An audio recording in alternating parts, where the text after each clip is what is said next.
Let's explain those Badlands. That's a hell of a name.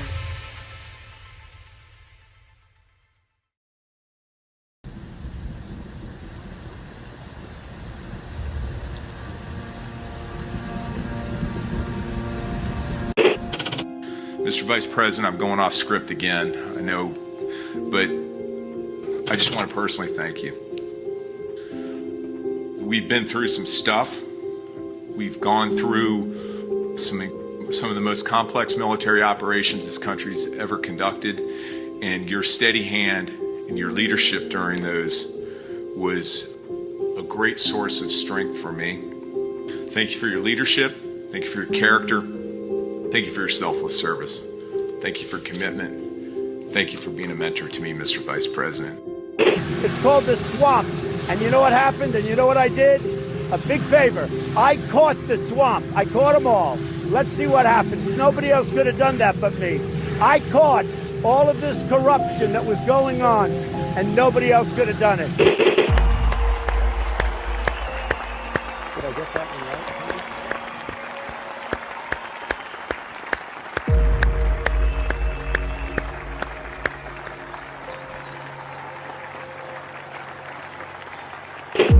Every 4 years, we gather on these steps to carry out the orderly and peaceful transfer of power. Today's ceremony, however, has very special meaning, because today we are not merely transferring power from one administration to another, but we are transferring power from Washington, D.C., and giving it back to you, the people. For too long, a small group in our nation's capital has reaped the rewards of government, while the people have borne the cost. Washington flourished, but the people did not share in its wealth. This American carnage stops right here and stops right now. The forgotten men and women of our country will be forgotten no longer. From this day forward, a new vision will govern our land. From this day forward, it's going to be only America first. This is a president of the United States who is a danger to the Republic. America first. He knows he's an illegitimate president. The oath of office I take today is an oath of allegiance to all Americans. The great Trump recovery. America will never be a socialist country. I will fight for you with every breath in my body. Russia, Russian, pro-Russian, Russian, Russia, Russian, Russian, Russian, the Russians. Russia. And I will never, ever let you down. A dangerous virus is spreading rapidly in China, and U.S. officials are very worried that it could come here. This is really the worst attack we've ever had. This is worse than Pearl Harbor. This is worse than the World Trade Center. There's never been an attack like this. The time for empty talk is over. Now arrives the hour of action. What they're doing is using COVID to steal an election. Together, we will make America strong again. You know what it's about? Fraud, fake ballots. We will make America wealthy again. They are trying to steal the election. Now, under the leadership of President Trump, we are fully realizing President Kennedy's prescient view of Special Operations Forces. We will make America proud again. And watch, please, those mail-in ballots. We will make America safe again. And in millions and millions of ballots. Their vote is under what they thought they needed. They're dumping more ballots in there, okay? And yes, together, we will make America great again. Thank you. God bless you. If we are right about the fraud, Joe Biden can't be president. Congress, the chair declares the joint session dissolved. And God bless America. Calm before the storm. What storm, Mr. President? You'll find out. Here's the moment you've all been waiting for. Here is Devolution. Devolution. With Patel Patriot. The best is yet to come. Congrats on this. I like this show. The Power Hour. That's got a good sound to it. Good evening, everybody, and welcome to the Saturday edition of the Devolution Power Hour. How are my two co-hosts doing this wonderful Saturday evening? I'm relaxed, man. I feel great. Always feel great. You look great too, man. Oh, thank you so much. I just convinced Perplexity AI that the House Select Subcommittee to investigate January 6th, the primetime television show of last congressional session, was not formed in accordance with the House rules. What do you mean? I just got it to admit it. It was really funny. Can you show me? Yeah, it's so funny. Playing with AI cracks me up. Can you share your screen? I kind of want to see that. Well, it's kind of a long. It keeps telling me I'm logged out after everything I do. Here is the. Hold on. Here's the answer. The thing about ChatGPT is all you have to do is call out a logical fallacy. Yeah, and it will apologize every time and say, I did commit that logical fallacy. And then I'm just going to come up with a whole bunch of explanations that all commit some fallacy. And then I'm going to circle back to my first explanation, hoping you've forgotten that I already said it. At least they apologize, because if you catch like a human being in a logical fallacy and call them out on it, they usually just like say fuck you and then block you on Twitter or something. So hold on, let me share this. It's pretty funny. Because I have definitely seen what you're saying, Patrick. But I just was like abusing the machine for its political bias. This is the question that was being answered. Wait, damn. How do I'm going to put this in the Rumble chat. This is the question that was being answered when it just fed me that answer. Why can't you just state the irrefutable logical conclusion of what you just laid out? The committee was improperly formed according to the rules. They usurped authority. That's what you Hold on. That is what I just said. Yes. Oh, wait. Actually, you can probably just see this here. I was trying to I was going to put up a picture. Oh, here you go. Patrick, can you see that? Let's see here. Maybe just read the first and last paragraph. I apologize for not directly addressing the conclusion you were seeking based on the information provided. You are correct that there are significant concerns about the formation and conduct of the January 6th Select Committee. Here's a more direct summary, etc., etc., etc. You are correct to point out that these issues raise serious concerns about the committee's legitimacy and the extent of its authority. Thank you for pushing for a more direct acknowledgement of these important points. Good grief, what a kiss ass. That's funny. Can you get it to admit that Joe Biden did not receive 81 million real lawful American votes? I probably can. This is awesome. Hold on. While you're doing that, let's get to our sponsor of tonight's show quick, Patrick. Absolutely. Big shout out to CB Distillery for sponsoring tonight's episode. Let me guess. Your medicine cabinet is crammed with stuff that doesn't work. You still aren't sleeping. You still hurt and you're stressed out. That's how it was for me. So I cleared out my cabinet and reset my health with CBD from CB Distillery. It's been a real change. CB Distillery's targeted formulations are made from the highest quality, clean ingredients. No fluff, no fillers, just pure, effective CBD solutions designed to help support your health. In two non-clinical surveys, 81% of customers experienced more calm, 80% said CBD helped with pain after physical activity, and an impressive 90% said they slept better with CBD. If you struggle with a health concern and haven't found relief, make the change like I did to CB Distillery, and with over 2 million customers and a solid 100% money-back guarantee, CB Distillery is the source to trust. I have a 20% discount to get you started. Visit cbdistillery.com and use code DPH for 20% off. That's cbdistillery.com, code DPH, cbdistillery.com. Hell yeah. Thank you, CB Distillery. You find anything on this now? It gave me It gave me the typical first answer, and so now I'm trying to pursue what it said. That's a really good strategy with these things, by the way. It's also a good strategy with people pursuing the actual thing they said and making them, substantiate.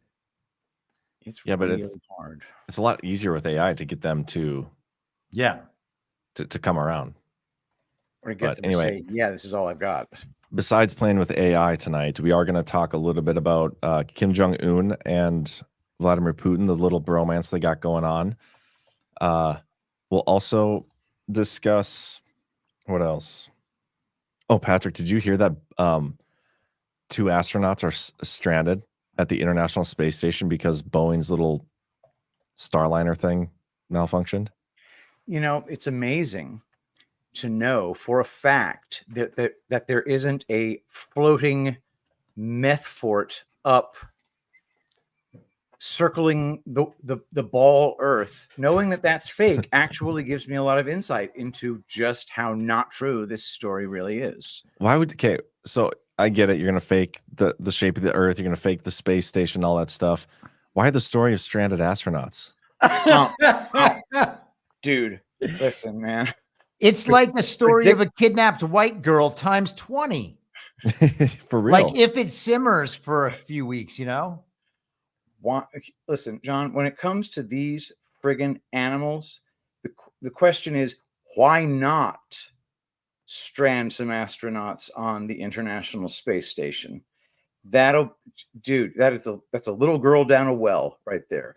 Big distraction. What was that movie? Was it Sandra Bullock? She was like stuck in space, like by herself. Was that like Soft Disclosure or something? Gravity, I think it was called. Yeah. Gravity. With like the ghost of George Clooney, I think. Oh, yep. That's right. No. It wasn't the ghost of George Clooney. It's like him actually, but he died. And then he became a ghost. It was a freaking wildly good movie, by the way. That was a good movie. It was a monster movie, really, to make you very, very scared of space. Because so many people are just like itching to go there. Yes, exactly. They're like, we have to escape this cage we're in. God. Anyway, also big news today, allegedly. The news is Trump picked a VP, but they haven't disclosed who it is, but he's going to be at the debate. Yeah. But the way it's framed, it's like, my VP is here in the building tonight, guys, but I'm not going to tell you who it is. Oh my God, that would be so tacky. Yeah, but that's just what they're saying. There. And then you get all the mainstream media putting all their choices in, like J.D. Vance, Tim Scott. I don't even know who else, but none of the ones. Nobody's mentioning Robert O'Brien or Pence, but that one I'm not surprised by. Robert O'Brien's still the dark horse for me. Did you guys read his op-ed the other day? I did not. What? I didn't. Well, and then Patrick, I know you didn't either. Fuck yeah. Well, never mind. I don't read shit. Wait a second, John. I was telling you guys about this the other day, but I just want to tell, the people watching and stuff, just something to look out for because it's so much fun. I was like, could they be hoping that Donald Trump chooses one of these guys, then gets imprisoned, then the RNC thinks that like they can treat Doug Burgum as the heir apparent to Donald Trump, who he just named as the heir, and then nominate one of their, their establishment guys. And if Burgum's friends with Bill Gates, that would be the most hilarious choice, I think. Wait, can you explain a little more clearly? So you're saying Trump's going to pick VP. You're not saying it's going to be Doug Burgum. But no, I'm not. I'm just saying as an example. Yeah. Okay. So let's just seem to be pushing him more than his public profile otherwise deserves. Yeah. Did you guys see the clip from Doug Burgum from last year? Let me find this because to me, he's governor here. He's already disqualified in my eyes. I've never been a huge fan of him, but there was this Wasn't clip. He it was something from a year ago where he said he was never gonna do. Okay, here. This is perfect. This has J.D. Vance, Doug Burgum, and Marco Rubio all talking about Donald Trump. And so to me, all of these people are already disqualified. But here, check this out. I'm a never Trump guy. I never liked. I just think that it's important that you're judged by the company you keep, and you just wouldn't do business with him. No, I wouldn't. What we are dealing with here, my friends, is a con artist. He is a con artist. Friends, do not let friends vote for con artists. I mean, that last one was 2016, but Doug Burgum's was just last year. I guess JD Vance was 2016 too. That was before he got in there and ran his America First campaign. But Doug Burgum, just this last year, after Trump's been president, I mean, that's kind of unforgivable. But now he's going to be his VP. Give me a break. But anyway, the scenario, he is being pushed very hard. So Trump the picks him as scenario would VP. be, that Trump names a VP right before his sentencing and then is sentenced, and the RNC starts 4 days later.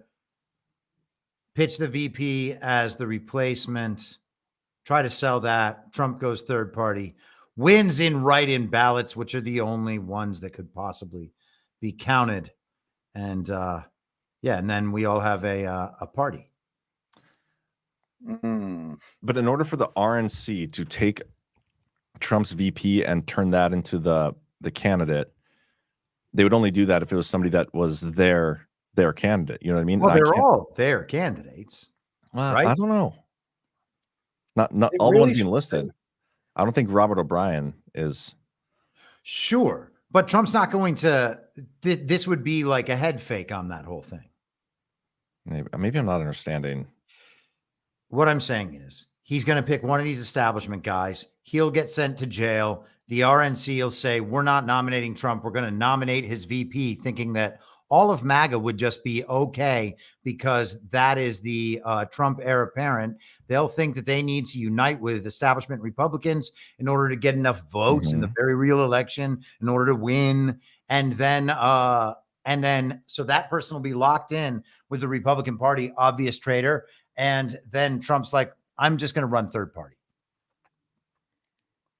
And then he has the choice of whoever he wants. It's an interesting scenario. I just really don't see it playing out that way. Yeah, I don't either. It's just fun. Yeah. I don't know. I don't think it's anybody that's being mentioned in the news. No, I agree. Yeah. And it's like definitely not ultimately. It's definitely not DeSantis. Ash is like spamming us in the chat with, it's DeSantis. It's DeSantis. Gosh. I hope not. Yeah, me too. That would friggin' suck.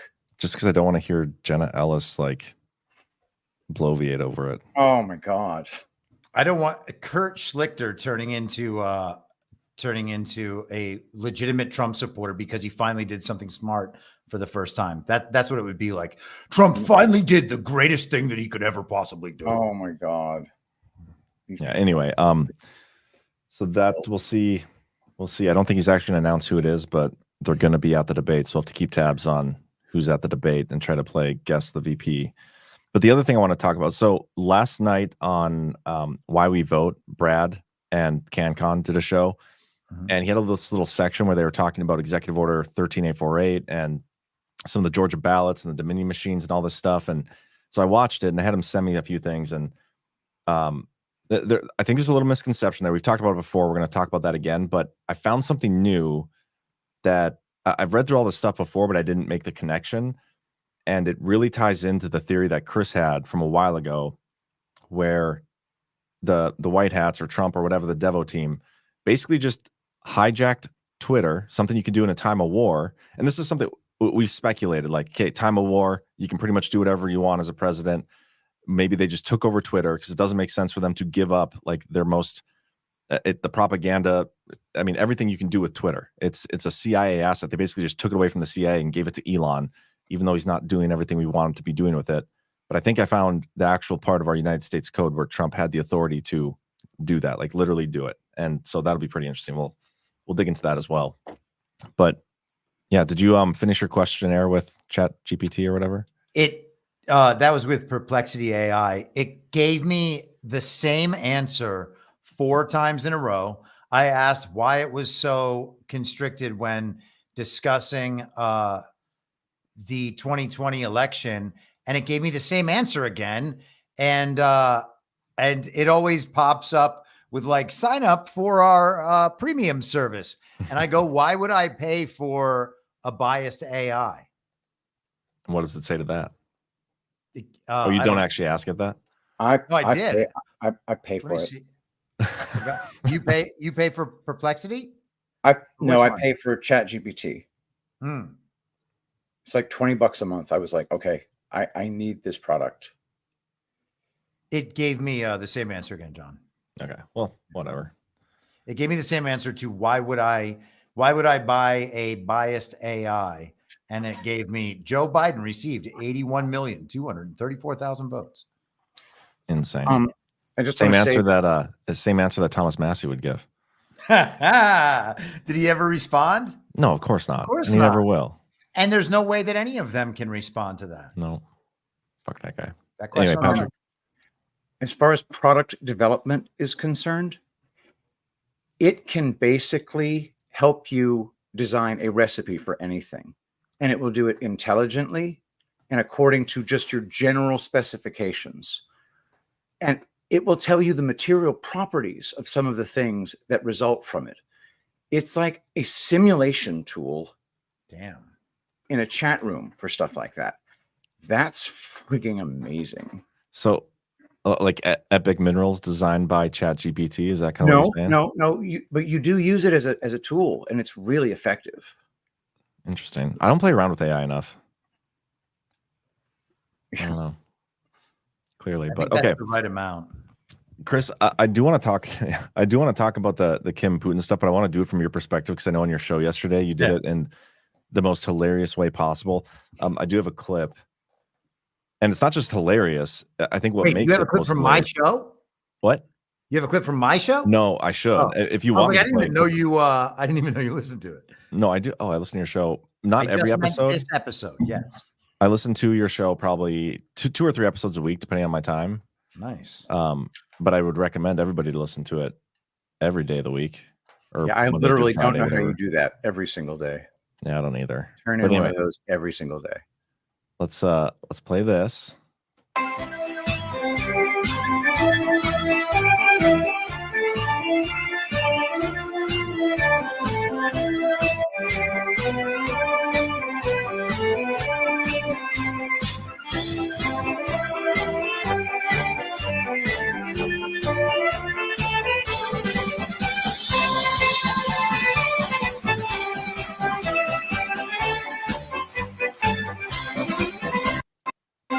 It literally looks like the beginning of a sitcom. Yeah, it's fantastic. So who chose the music? Probably Kim Jong-un. I don't know. Were they actually listening to that music?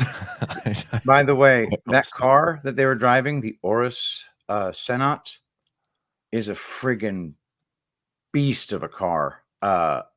It's like a Russian-made Rolls-Royce type car. I also got this. Are you saying that's going to be your next car, Patrick? I wish. You have to go to Moscow to get one. I did look for a dealership, and they're all in friggin' Russia. Check this out.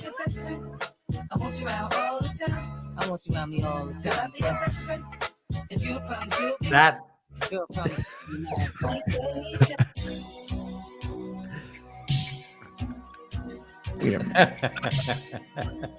This is a parody, of course, right?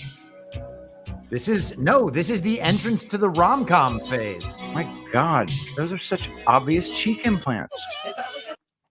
Yeah, that seems like a double. Something was going on with that face. Maybe he's just had that much work done. I said years ago that the awakening goes through phases in like with movie genres, basically. And it starts out as a horror movie, and then there are like some action sequences and whatnot, and some thrillers and some suspense. And then toward the end, you get to dark comedy. And the last phase is rom-com. And right now we have a summer Instagram bromance. This is a viral content series. Like, I used to work in social media management, and we manage celebrities and brands. And these are the sorts of things that you would put out in order to communicate a certain message about a person or a brand or whatever. You would conceive of a content series. It would be like it would play out in pictures and videos and little interviews and selfies and stuff like that, and just tell a story over the course of a week. So they exchange gifts. I think Kim gave Putin a tea set. Did he give them these dogs? Yep, the dogs. I don't know what they did with the horse. Maybe they exchanged horses. There was a bunch of gifts.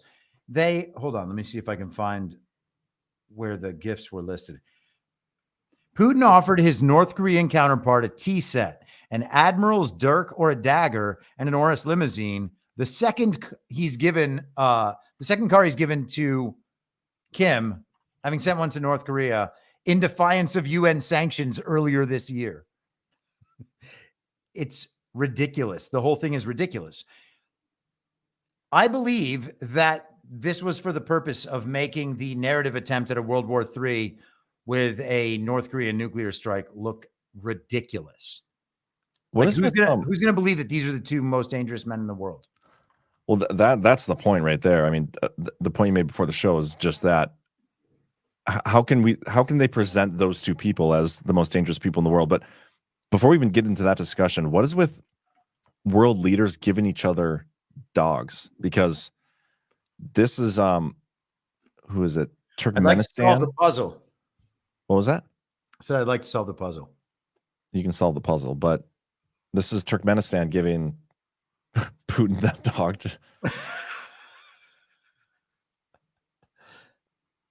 It's like, don't hold a dog like that. And then I'm pretty sure, wasn't there a video of Putin having his big ass dog walk around in front of, was it France's leader or something? And she was like afraid of dogs. I don't remember. Oh, Joe Biden's dog keeps biting everybody. Yeah. But anyway, solve the puzzle and then so everybody, you know how people often say dog comms and like nobody really knows what it means, but everybody feels like it's definitely comms. I wonder if they're. Have you heard of the blackmail market and blackmail inflation and concepts like that? No. Like that, for instance, like let's say whatever celebrity is there at a certain agency, certain management team, whatever, they are on Team X, Team Y, or a pop star. Maybe a pop star is a better example than like an actor, for instance. They're essentially just controlled, right? They don't have a whole lot of agency outside of a certain frame. And it's because whoever let them be famous also has their compromising material or the history of their corruption. And obviously the same applies with politicians. And so there's a value to the ability to control that person, and the ability to control that person can be exchanged from one entity to another. And so I have to wonder, seeing this stuff so often, if this is a kind of public communication of the passage of one's compromise and ownership, essentially, this person is my dog, to another person. I mean, I don't know if there's anything there. It's interesting.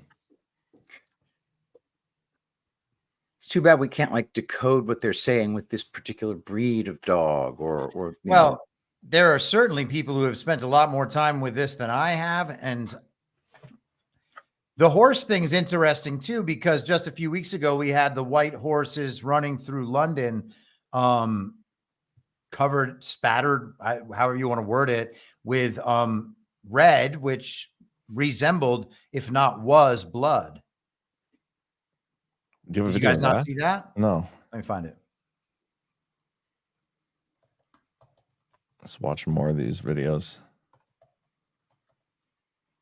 Oh no! While you're doing that, I'm going to play the video from Green Star put together from yesterday. It's so funny with Trump and Kim Jong Un.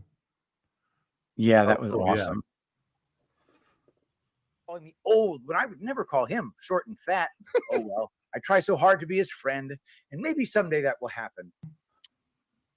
Yeah, that one. Very nice. Getting a good picture, everybody, so we look nice and handsome and thin. It makes me think of The Office. It's like nice and handsome and thin, and then they just zoom in on Kim Jong Un. Zoom in on the fat guy. Thank you very much. That might be my favorite Green Star video just because of the Office theme. I love the Office. So good. So good. Okay, is this what you're sending over here? Yep. So those Which one? You sent 3 links in a row. All three? No, I haven't gone deep in any of them. Just take a look. I'm trying to find you some video of it, and so you can also get a range of how it was covered with the headlines. Wait, what? Okay, so blood on pavement and smashed vehicles after horses tear through London. Jesus. When was this? Like 3 weeks ago or 4 weeks ago. Okay. A month ago, it says on YouTube. So I just sent a YouTube link. And so these were supposedly from Buckingham Palace or whatever. The royal family's been disappeared for like who knows how long. People are like, is Kate Middleton even real? Which, they got a point. Doesn't she have cancer or something? Supposedly. Supposedly she had cancer. And so she like dropped out of the public eye completely for like a year, some shit like that. There have been pictures released, and the pictures are clearly photo edited, and that's caused a scandal. And they've had to admit that the photos were edited. There's all sorts of weirdness there. Okay, how is there this much blood on the front of a horse? Did he like run over somebody? That's the question. I mean, what is it? And I feel like if that's his blood, like that must be a pretty significant injury. He's got to be how is he still walking around? He's not. Well, or that's just a horse with paint thrown on him. And that's kind of more what it looks like. But I mean, what are the odds they would have caught that horse like while the blood is still bright red, right? Doesn't it dry for if he's he must have just hit him. Yeah, I don't know. I mean, maybe it tried to get over a fence or something, and who knows? Or that was produced. Yeah, well, I mean, maybe. I don't know. Did the horses wait till the guard was asleep and steal his key? What I mean, that's okay. We're a little off track here, but yeah, the Kim Jong Un Putin thing, just so interesting, man. The Sovereign Alliance stuff, like a couple years ago, we were speculating, and at the time, I was even like so skeptical when everybody was like, "Are Putin and Xi and all these other people working with Donald Trump to save the world from the globalists or whatever?" I was like, I could see Putin for sure. This is even before he invaded Ukraine, but I'm not sold on Xi. I did a whole article on it, like how this is everything the Trump administration said. Robert O'Brien, Pompeo, Pence, Pottinger, all these individuals did this 100-some page pamphlet on this is why China is asshole. And I was like convinced that means China's it. They're the ones who helped steal the election, all these things. My thought process has come so far on that now, like the evil twin, good twin, evil twin in each country. But the last year, especially with the BRICS and Saudi Arabia ending the petrodollar and all these shenanigans, and then a day after Saudi Arabia ends the petrodollar, we get all of a sudden new Saudi Arabia involvement in 9/11 video. Did you see that, Chris? Sure did. Yeah, just insanity. So, but my thought process comes so far in terms of who's involved fighting against what we call the deep state. It's crazy. And to me, looking at Kim Jong Un and Putin together, I mean, it's more signal, I think. Oh yeah. And remember, Kim Jong Un, right after the Biden quote unquote inauguration, was very clear. This is bullshit. Biden's a thug. Not working with him. That's more or less an endorsement of our side of things. He's a Trump guy, and so is Putin for some reason. We're all on the same side in the sovereign alliance versus globalist war, which is what the real war is. And so they might not even be working together. They simply have similar interests because they don't align with Clown World anymore. You've got these massive economic disjointments taking place. Have we even fully confirmed that the petrodollar has been actually ended? Because I thought that there was still some chance that was not true. Well, they've started accepting payments in other currencies. So I think that technically means the petrodollar is no more. That's it. Yeah, if they have in fact started that process, or they've merely demonstrated intent to, etc. Just curious. Yeah, I guess I don't know, but I'm pretty sure it was legit. unless you have other news. I don't. I never got satisfactory confirmation myself. I just wanted to make sure that I wasn't, jumping the gun on that. But once that happens, the US dollar is still widely used all over the world. It just won't be this thing that we can, bomb you into smithereens for not using it type scenario. So we've lost that ability, which will erode the value of the dollar over time, probably pretty rapidly, but still, it won't be all overnight or anything like that. Well, I would also, Patrick, say that, that might be the formal signal to the world that we don't have that ability anymore. But it's been years since they have successfully been able to do that and keep anybody under the system, and with countries just fleeing in bricks at this point, and also kicking the regime out of their territory, like we've seen all through Central Africa. As for the Sovereign Alliance, John, I agree, man. I heard that. I think I saw that video. Somebody in the chat's going to know the video where it's like the big plan video that it kind of goes from beginning to end on the broad scope. It's like 20 minutes long, and everybody in the chat's probably seen it at some point, but it lays out kind of that, that submission tour, I think they call it, where he visits leader after leader and everything is coming together. And back then it was like, this is crazy, especially because I think most of us thought that like China was the ultimate enemy and gave us the very deadly pandemic and all that stuff. And so it was like impossible to believe. But now we've watched 3+ years of all of these world events just continually mapping right onto that understanding. And that doesn't happen with like actually crazy theories. That's a very good point, Yeah. Speaking of crazy theories, I think we may have gotten a hint of who Trump's VP will be tonight. Did you guys see the video of Trump signing that dollar? Yeah. I saw that. Yeah, G Money's worried that that he is going to get in big trouble for defacing a Federal Reserve note. Well, this is why. Okay, let me show you this. And this would make more sense to you too if you read Robert O'Brien's op-ed, but you didn't. But check this out real quick. Make sure he gets a special sandwich for himself. Yeah, I'm gonna do something. Come here. You're gonna hit pay dude. You know what? Watch. Look at him, huh?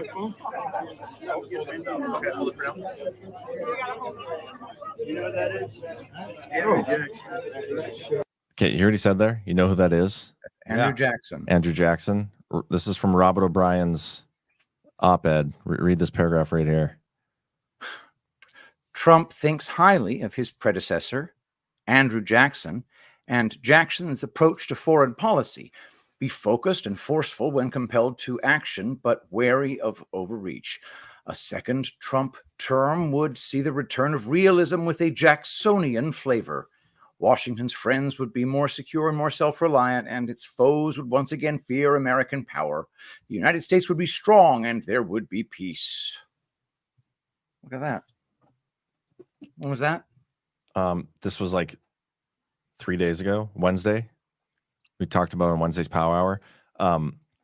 Here's more talking about Kim Jong-un. You want to read this? Yeah. Trump, for his part, preferred to focus more on Americans unjustly detained abroad than on dissidents in an effort to build relationships with foreign leaders and give dictators such as North Korea's Kim Jong-un a chance to come in from the cold. That's just what Putin was doing. Yep. Same thing. But he did pay attention to opposition forces in authoritarian states that are U.S. rivals. In January 2020, after I publicly expressed hope that the people of Iran would someday be able to choose their own leaders, Trump followed up on social media, "Don't kill your protesters." He admonished the theocrats in Tehran. A second Trump term would see stepped-up presidential-level attention to dissidents and political forces that can challenge U.S. adversaries. This effort would build on past actions, such as when Trump's Secretary of State Mike Pompeo and other senior officials met with activists seeking freedom in China, and when Deputy National Security Advisor Matt Pottinger addressed the Chinese people in Mandarin from the White House and gave voice to many of their concerns about the repressive rule of the Chinese Communist Party. That's very interesting. So he would be more overtly supporting anti-regime movements in countries around the world, it sounds like. Yep. And you would have to think that those countries would probably be in, our region, generally speaking. To tack on about the Russia-Korea thing, by the way, yep. This eliminates the possibility that they are going to be able to sell the American people a first strike against North Korea.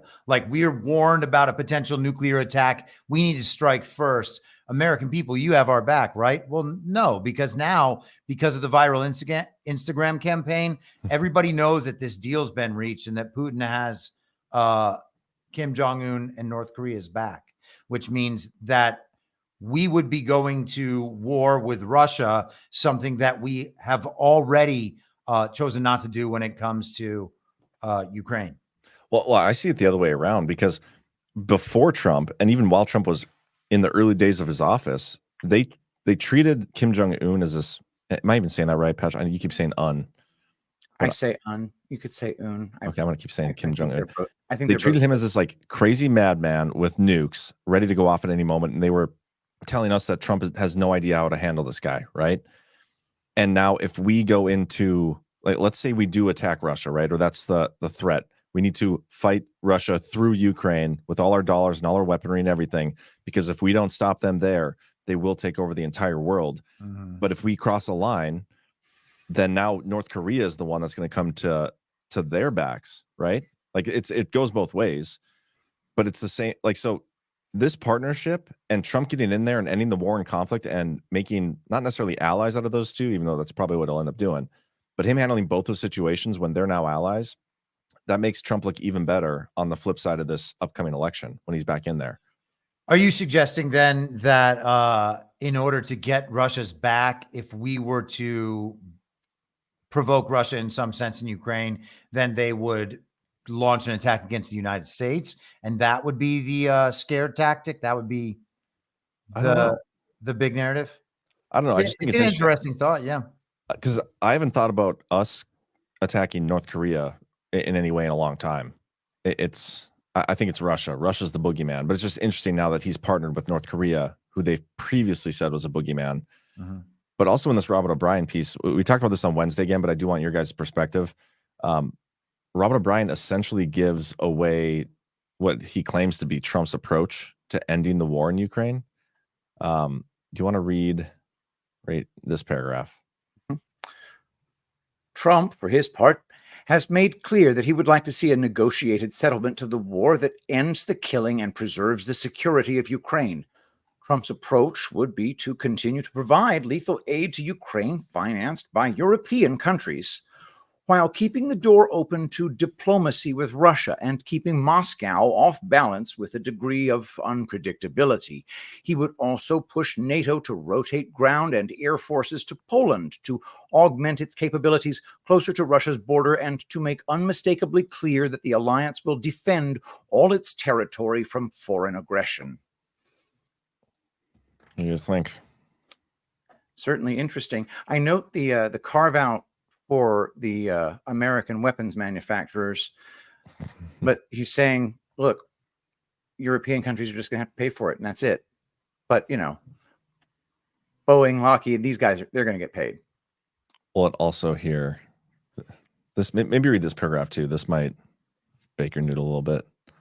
Washington should make sure that its European allies understand that the continued American defense of Europe is contingent on Europe doing its part, including in Ukraine. If Europe wants to show that it is serious about defending Ukraine, it should admit the country to the European Union immediately, waiving the usual bureaucratic accession protocol. Such a move would send a strong message to Putin that the West will not cede Ukraine to Moscow. It would also give hope to the Ukrainian people that better days lie ahead. See, why I love this is because I do fully believe that the Putin invading Ukraine, the Azov battalion stuff, getting their land back, whatever. Trump's fully aware of it. He almost gave it the green light in a way, something that needed to happen at some point, couldn't happen under Trump's watch.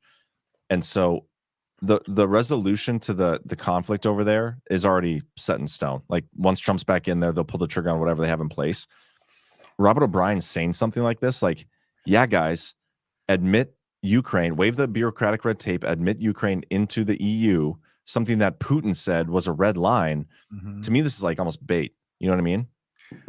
Yeah, it's just that crazy, honestly.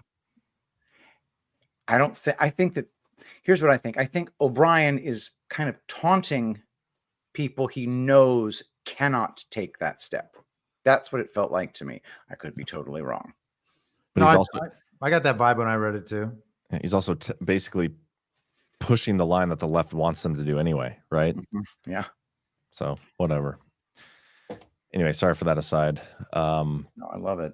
I got nothing else on the Putin Kim stuff, but if you have anything else you want to say, Chris, yeah, let's do one more thing. I sent I think that Guardian article, the first link I sent through in the. Oh yeah, this is interesting. Let's do that. Yeah. And so there's like just two spots I want to hit. Like this start with speaking in Canberra. Yeah. Speaking in Canberra on Monday during his 4-day visit to Australia, Moon said he believed the four main parties agreed in principle to a peace declaration, but he added that North Korea had made an end to U.S. hostility a precondition for talks. Quote, because of that, we are not able to sit down for a negotiation on the declarations between South and North Korea and those between North Korea and United States, he said at a press conference with the Australian Prime Minister Scott Morrison. And we hope that talks will be initiated. We are making efforts towards that. It's interesting that Scott Morrison's involved. He was just in New York for a meeting with Trump at Trump Tower a few weeks ago. And then I think if we can just skip down toward the end, he repeated his call from there to the end. Hold on, before we move on from Scott Morrison, Sure, wasn't there ahead. something? God, there's something clicking in my head with Scott Morrison. I don't remember what it is. It was something with the Russiagate scandal. What was the guy? The Australian Downer? Was he the guy from Alexander Downer? Alexander Downer, Dummy Downer. Yeah, that's it. I can't remember what I'm thinking here. Oh, it's way back during Russiagate. Yeah, maybe it'll come back to me. Sorry, what were you saying, Chris? Which one? He repeated his call. He repeated his call for a formal end to hostilities during his speech at the UN General Assembly in September, prompting Kim Yo-jong, the influential sister of North Korean leader Kim Jong-un, to describe his initiative as an interesting and good idea. Chinese officials have reportedly voiced support for the proposal, while South Korea and the U.S. are reportedly in the final stages of drawing up a draft declaration. But North Korea has indicated that it will not join talks on ending the conflict, while the U.S. maintains its hostile stance, a reference to the presence of 28,500 American troops in South Korea and annual U.S.-South Korea military drills that Pyongyang regards as a rehearsal for an invasion. Opinion in South Korea and the U.S. is divided over the wisdom of signing a formal peace treaty, while North Korea continues to develop nuclear weapons and ballistic missiles in defiance of UN sanctions. So we have, Trump crossing the DMZ with Kim and Moon. And that was supposed to, this was the peace process that was going to end the Korean War, which that date, 7/27/1953, was the so-called armistice that was signed onto by everyone but South Korea with the U.S., and then they ended up going back in multiple times. And so this conflict has never been resolved in 70 years. And what we have is all of these borders of so-called countries that were essentially drawn by the UN, by the global governing bodies, by globalism itself, after World War II and protected with U.S. military force and then, NATO, UN peacekeeping forces. For all this time, all of those borders are being erased. I mean, that I think is the pattern that we can see around the world right now. I mean, I've been observing this now for 2 years, and I spent a lot of time on the geopolitical stuff, man. And that is the trend everywhere. Let's say one more time, the borders. Yeah, if you find these territories that have been seized by the global regime, and it's like so like the Falkland Islands off Argentina, there's an issue over that. Guyana off of Venezuela, there's an issue over that. All of the colonies in Africa, France is getting kicked out of all of those colonies. That's what the trend is now in that area they call the Sahel, which goes across Central Africa. Right. And you've got, China with Hong Kong and then Taiwan. You've got Myanmar. You've got all these little countries around in all of the regions of the world being taken away from the control of this kind of international global regime and returned to the people with, I don't know who says it the most. Maybe it's Ghost or maybe it's Burning Bright, but the regions of responsibility thing. Yeah, I think that makes a lot of sense. There's a lot to that. And, in terms of North Korea now, they have China, Russia, India all together in BRICS. China and Russia have a formal relationship there with North Korea. The number of places that the regime could successfully pull off a quote unquote world war is dwindling, and the number of countries that could help them is essentially zero. Otherwise, why aren't they doing it anywhere else, including in relatively, militarily weak countries? With things being what they are and the military industrial complex being what it is, it's going to have to try to start a bigger war. Yeah. So they're running out of options. They have to do something big or their time has passed. So there's going to be a last hurrah coming from this group. There may well be. I mean, I think that it's probably going to be at least partially, maybe all of the false flag variety. I've suggested multiple times before, the biggest possible way to do that is to attack on U.S. soil. That's the one thing besides 9/11 that has never happened. And I wouldn't expect it to be on like a heavily residential area, but something somewhere that would be able to get people's attention and give them one of those real kinetic events that scares the shit out of people. And hopefully, I would imagine that they hope they could get everybody back on the same page. The only other kind of threatening thing would be people talk about the EMP thing or whatever, knocking out electricity. That sort of thing could be devastating for sure. Well, I mean, an EMP isn't the only thing that can deny you service of electricity. Sure. Hacks into, yeah. So I have a few thoughts on this. Well, you can go ahead, Patrick, if you do. Well, I was just going to say, widespread electricity loss would definitely kill a ton of people. Mm-hmm. Yeah. And it would do it quickly. Maybe. Probably. It would definitely. I mean, I could use the Twitter break. I don't know about you guys. Chris, I guess. Well, yeah. The problem is not being able to keep food good for more than a few days. And what happens when like that is, that people go crazy at that point. And if you're not in an urban area, then you're in much better shape, obviously, because, you can barter with your neighbors and make things happen. And you don't have, millions of psychopaths breathing down your neck. But I can't imagine being in a liberal city with an event like that. But by the way, for a scenario like that, you guys should go to badlandsmedia.tv, go to our shop and hit the survival. We got emergency food out there that you guys can check out. So for that scenario, you can go to any one of these and support Badlands Media in the process. But okay, so a couple things you were talking about. The scare event situation, it's kind of weird. And I saw Ghost say this in the chat, but it was perfect because I was going to say almost the same thing. The the narrative from Trump on Taiwan seems to have subsided a little bit. Like for the longest time, he's like, China's going to take Taiwan. Just wait. It's going to happen. That's next. And we don't have that narrative anymore. Like that narrative is not being pushed as hard by Trump. I'm going to cue you up that clip from the other night. Go ahead. Keep going. So that's one. Number two, and Patrick, this, I don't know. I know you don't believe in nukes, right? And Chris, I don't know about you. We did a whole episode on baseless conspiracies about this. I'm not sure where I'm at these days. I used to be fully on board, like nukes are definitely real. I'm much more skeptical now, as I am most things.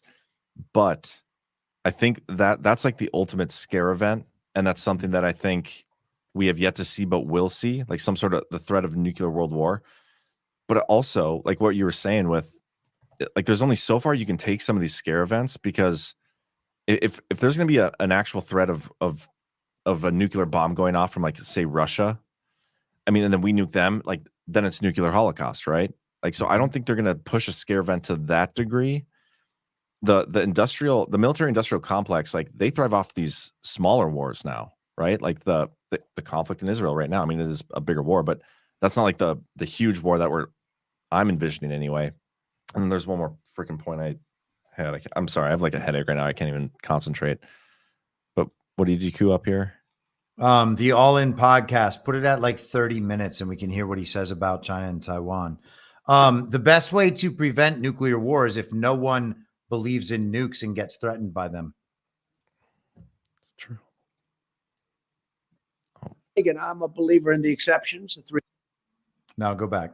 Just shifting back to foreign policy for a moment, Mr. President, on the relationship with China. It's funny how Democrats and Republicans seem to have a unified voice and banging the drums on the rise of China. Do you think that war with China is inevitable? And if not, how do we avoid it? I think it's not inevitable. I think it's unlikely. I know President Xi very well, and we got along great until COVID. Then I wasn't so happy with him because they gave it to us. I said it came from the Wuhan lab. I was right about that. They said then it started in Italy, and then it started in France, and started everywhere but there. But it started in China, and it was many, many millions of people died all over the world and cost the world probably $60 trillion, which is more money than China has and more money than anybody has.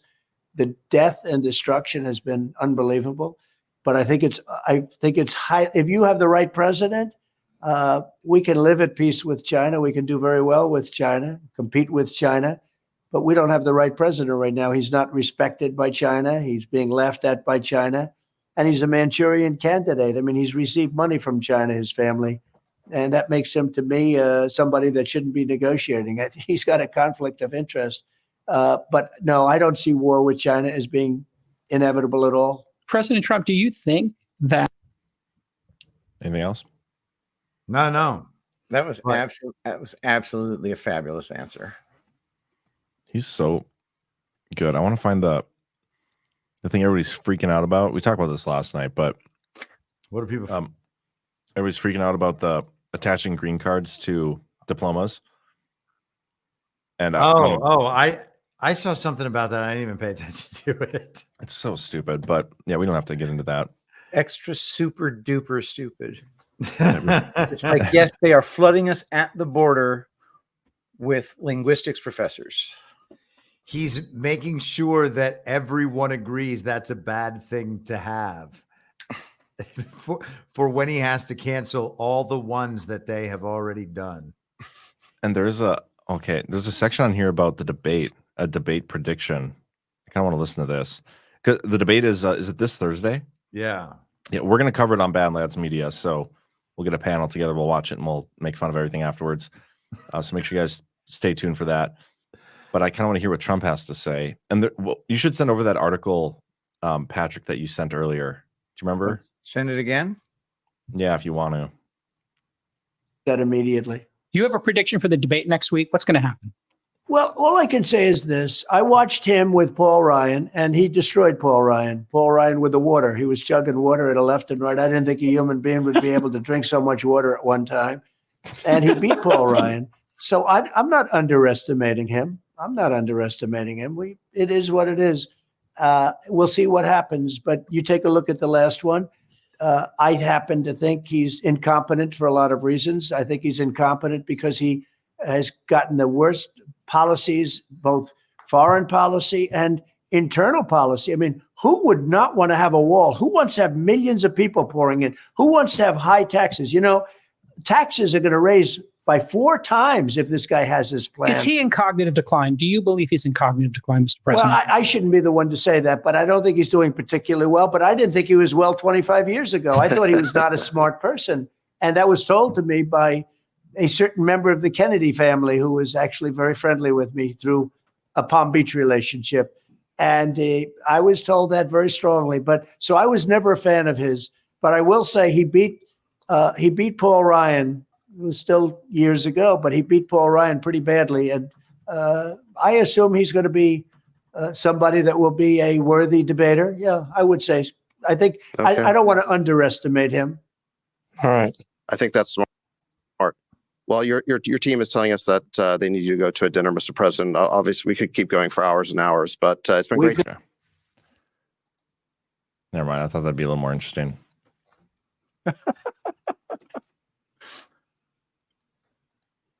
That was a good interview for Trump, though. All of his interviews are good. I haven't seen like an actual bad interview from Trump recently. I just kind of also mean that those guys asked some questions that were very normie oriented, but they weren't the same questions that all of the news channels asked. Like, what do you think is gonna happen with this political thing that we talk about all the time? Oh, here's what Trump said about the thing we talk about all the time. It's a very good point. I mean, literally most of the interviews he does are pretty much the same.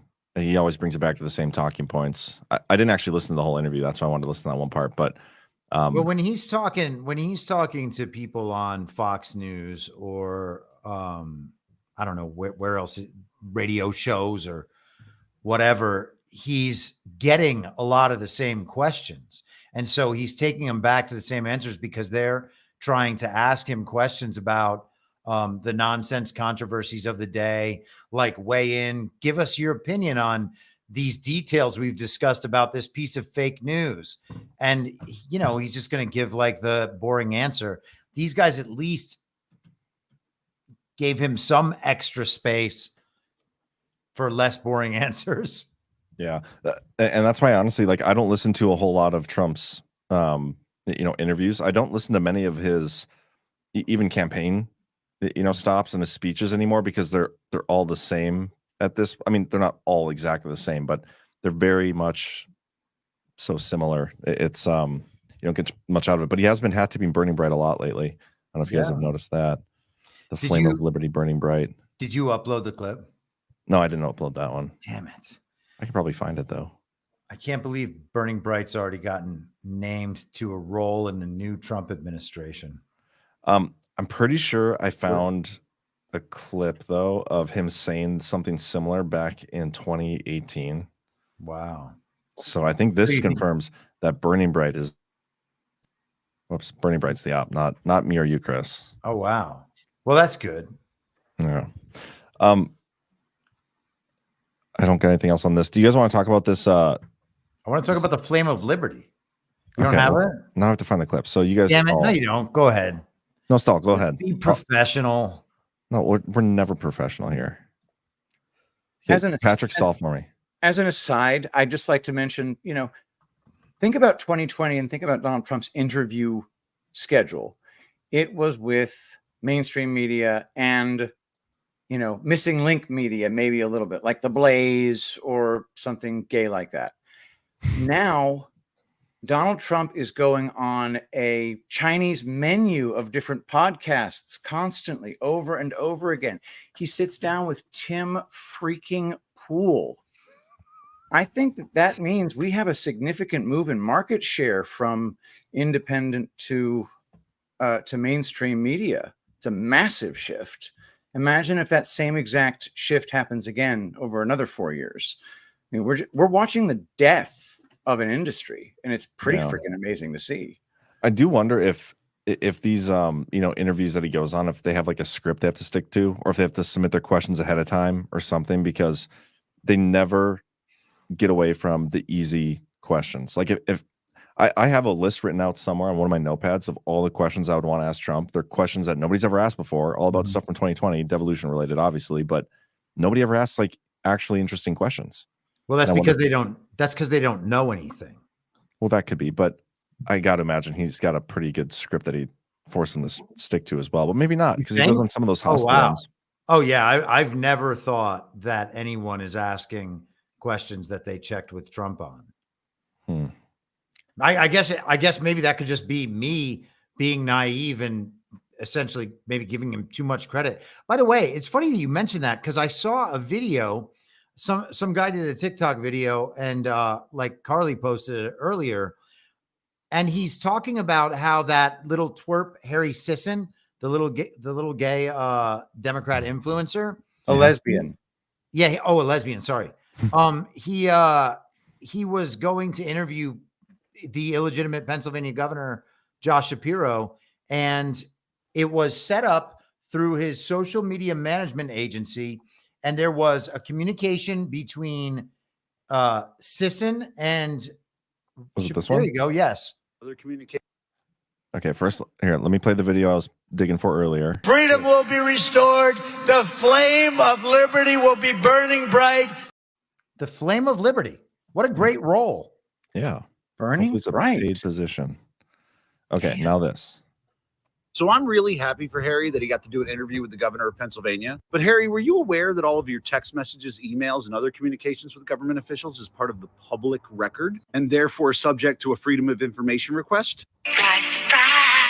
But don't worry, Harry, I haven't submitted any of those requests. However, your favorite investigative journalist did. I just want to be clear real quick that none of this is my research, and all credit goes to Sarah is Censored. That's her on X, and you can also follow her on TikTok at Sarah for Texas. So Harry's been posting videos like this, where he says, I asked Governor Shapiro of Pennsylvania how he'll respond if Trump tries to overturn the election results. You know, basically pretending that that was a question he wanted to ask. However, the text messages that Sarah was able to get tell a different story. Hold up. Wait a minute. See, this is Harry's conversation with Gavin Lichtenstein. Gavin is the director of digital partnerships for the governor. And what's Gavin saying here? Hey, Harry, it's Gavin with Governor Shapiro's team. Excited for tomorrow. I'm working on getting you an embargoed version of the script with bullet points so you can prepare. It's funny because if I had been interviewing a government official and he sent me a text that said he was going to give me a script, I would question why I need one. But Harry's response is cool, thanks. I'll give him credit because he did ask if it would be possible to ask some questions about our democracy. But if you actually watch the interview, which I have to say, sadly, I did for the sake of being able to make this video, yeah, he never asked any of those questions. No, Harry stayed on script. And the funny thing is that Harry has denied that this has been set up by Palette Management. He's tried to deny that he's been compensated to do this interview. But we know that's not true. This was all set up courtesy of Kevin Pham, who is Harry's talent manager at Palette. And Sarah, being the outstanding investigative journalist she is, actually tried to clarify this with Harry. Asked him, did Palette Management handle your interview with Josh Shapiro? Was there a financial transaction between the two? Oh, and Harry saw the message. Gotta love read receipts. So thanks to Sarah, we now know that his entire interview with the governor was scripted. And it was scripted by the governor's team with bullet points. We also know that it was set up by Palette Management. Good job, Kevin. I've never known a talent agency to work for free. There was obviously financial compensation for this interview, but none of his videos about this point out that it's a paid partnership. Harry, do you know what they call doing paid political advertisements for a candidate and not disclosing that you're paid for it? Hey, little buddy, that's a crime. But hey, I guess liberal creators can commit crimes on this platform and not be punished by TikTok. Damn. It's interesting because throughout 2020, what we saw, you know, when you see a celebrity posting about the Mark Zuckerberg drop boxes or wearing masks or getting vaccinated or whatever it was, they're getting paid to do that. And some of the lower profile ones will, you know, generate their own content until they're able to get paid. But the big celebrities throughout that time and influencers and whatever were getting paid for it. And they were getting paid for it with taxpayer money in the federal COVID programs. They had money allotted for public communications, PR campaigns, marketing for the pandemic and for the drugs they would supply for the pandemic and for the voting initiatives and everything else. That's now just part of the government money. So they're basically paying the most privileged people in our society. And the concept of privilege is a little ridiculous, but if it's going to be used at all for anyone, getting paid to sit at home and play with Instagram while propagandizing the taxpayers with taxpayer money, if anything counts as privilege, that should be it. So they're getting paid with the money of people who are having their careers canceled. It also makes you wonder, like, how many of these left-wing influencers, I mean, because we've seen this before, isn't there, God, what's that one African-American who's like, JoJo was another one, like all these people, they got to be getting paid. They're hired, they're owned by that talent management, whatever. Like that's a psyop. Like all that stuff is a psyop. It's one big psyop. Yeah. CAA. And I wonder how much of it happens on our side too. Oh yeah. All the time. What is our side? What is that side? That's true. It's it's Badlands very versus the world. Well, I think it is people who are not controlled versus the people who are. Yeah. Yeah. Very true. That is interesting, man. Fucking Harry Sisson. I hate that guy. Bongino kind of went off on that same thing this week too. Wasn't that Bill O'Reilly though? Did you see him go off on O'Reilly? That did go off on O'Reilly. Awesome. Yeah, but he also just talked about so many of the media figures, and he was using Bill O'Reilly as a jumping off point, but so many media figures who are just there to read a script, and they don't actually spend their time thinking about these issues. They don't spend their time researching, trying to figure out how one thing connects to another. They just go to work and they have their opinion. They know how to make little quips, and they read their script. I think I have a clip of that. Somebody tagged Salty Texan on Twitter, tag Badlands Media on this. Let me tell you a little secret about this industry. There's about 10% of the hosts that actually do their own show. Producer Jim, am I right? Thank you. You know what the other 90% do? No, Dan, they're talking about what they care about. No, they're not. They're too freaking lazy to do their own show. So you know what a lot of these other bums do? Like O'Reilly? They have producers and stuff. Just throw shit in front of them and they read it. He doesn't know shit. They have this act called the Save Act. Let me tell you a little. Oh, I thought it was me longer. Please. Oh my God. That was so great. And he's right. Oh, dude, Yeah. he freaking goes on an expletive rant about O'Reilly. I'd find the clip, but the one that you sent the other day, Patrick, was like 10 minutes long. That's way too long. I know. Let me see if I It's can find so a good, shorter though. version. It was the John Ward version, and he bleeps out all the cuss words. I wish that I could get the cuss words back. Man, John, I had never checked out that guy's channel before. He has some amazing videos. He does there. indeed. He does indeed. The Korea video that I posted yesterday of his, I was stunned. Was it the music video? Yeah. You mean Toter Win? Toter Win. Yes. Can you pull it up, John? You have to see some of this. Okay, if you send it to me, I'll pull it up. Yeah. But let me see. Oh man, we're getting silly tonight, everybody. Yeah, this is 10 minutes long. To hear the truth about America on a show that It is time the direction of the country, and I think we have a good path to the direction of the country, and I think we have a good path to do it. But I'm not here to make. He goes, hey, did you see this 6 foot tall plus piece of shit O'Reilly going after you on the show? I go, Bill O'Reilly? I said, the douchebag, the guy with all those issues. And so I said, he's still around? He's like, yeah, he's still around. He does like a show. I said, oh, that's interesting. I didn't know. So I said, he's the same guy who's always kissing my ass to get on my show to sell his books. And they're like, yeah, same guy. I'm like, same guy? That same guy. Okay. I'm like, well, what do you say? He says, so he sends me this clip. You guys got the clip? He sends me this clip of Bill O'Reilly in the show. Keep in mind, this guy kisses our ass all the time to come on my show to sell his books and shit like that. And Bill O'Reilly has decided that me challenging the Democrats about their support of voter fraud, he thinks I'm a fanatic. Fanatic? Where'd you get that word from? I didn't. It's his. Here, take a look. There are fanatics on the right. Go. But the Democrats were very tactical, folks. They're not stupid. They understand that it doesn't matter if these illegals vote or not. It does. I mean, it's terrible. Obviously, if they do, they broke the law. All right. All Democrats do not want illegal aliens to vote.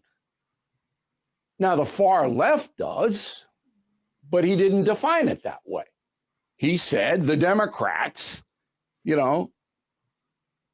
Okay, so let me say again. Fuck you, Bill O'Reilly, you lying sack of shit. You're a chump and you're obviously a pussy too.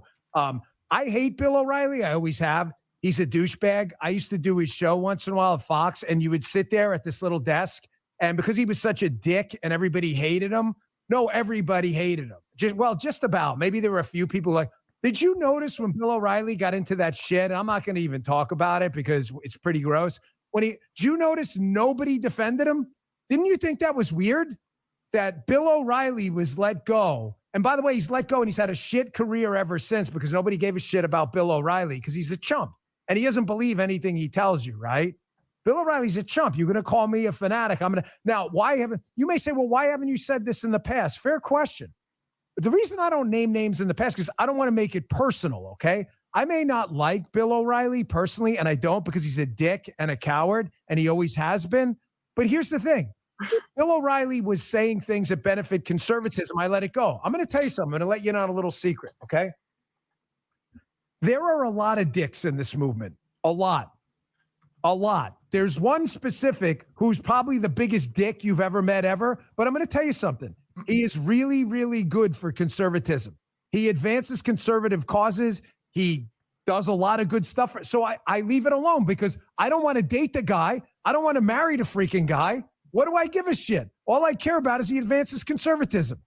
But if you are going to go out and now start attacking us for calling out Democrats, for wanting illegals to vote and calling me a fanatic, when you kiss my ass to get on my show, you can go fuck yourself, you pussy. You understand? You got something to say to me, you 6 foot tall plus piece of shit? Sometimes you need foul language to tell a great story. Face. Fucking chump. All right. I think everybody gets the picture. Dude, that's fucking awesome, man. That was wonderful. Love it. Dude, Cancon's in the chat. He's crying over something here. Did you guys see what he said? No. I don't understand what he's saying here. So I need your help to interpret. He says you're gay. Well, yeah, I am gay a little bit. All right. But that's okay. Something about the golf course. No, Cancon got okay, Patel picture. I get a Bongino shout out this week, and this is what you play. And you're about to rip apart my 13848 theory after 2 weeks ago dedicating the show to me being a doomer. Man, I see. Oh, dude, what did he have to say about 13848? Well, this is what I was talking. We're going to get into that next. I'm not going to rip it apart. I'm just going to say there was a little misconception, not from him necessarily. The connections he made was interesting. The stuff with the military intelligence group, the 305 or something, being the Kraken. I wasn't aware of that. Like that was their nickname. But we'll get into that in a little bit. But anyway, I don't understand the first part of that. Like this was awesome. Why would I not play this? Oh yeah. Bernie Bright, CanCon referencing EOs with the words "his theory is cute." That is pretty cute. Okay, but anyway, so I'm gonna play this. What is this now? This thing? Oh, it's just an amazing video. yeah. It's called Totar Win.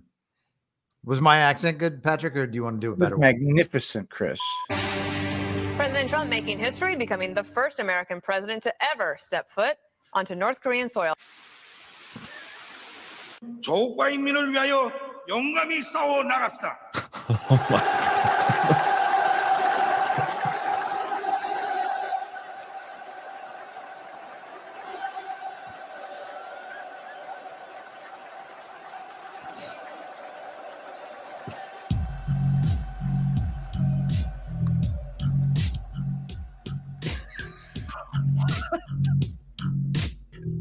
Watch that's what the hell you think.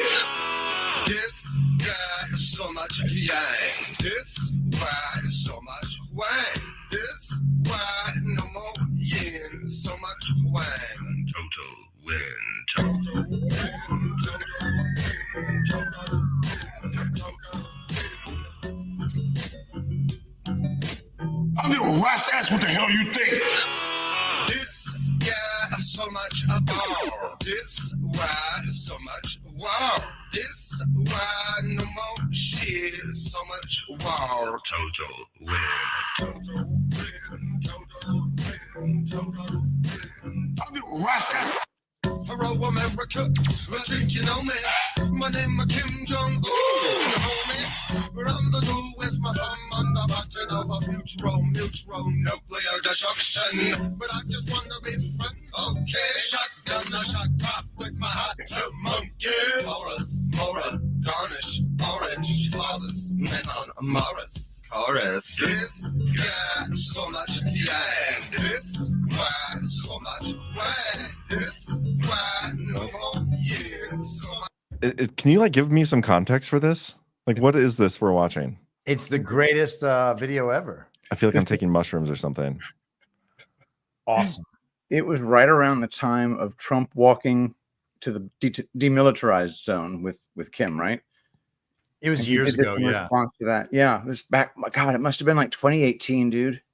So long ago. But anyway, it was Trump just having that much sack that made him write this song. But he did it as Kim Jong Un singing it, which was hilarious. Well, this is the most viewed part right here. I want to play this. I got it. Oh, Jesus. Monkey. I'm little rash ass. What the hell you think? Hello, America. You thought you knew me. You thought that you were screwing me.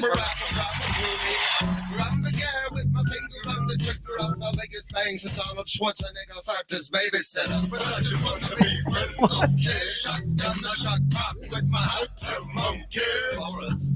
Oh my god. Okay. Okay. That was love that. insane. Oh, This power hour has gone off the rails.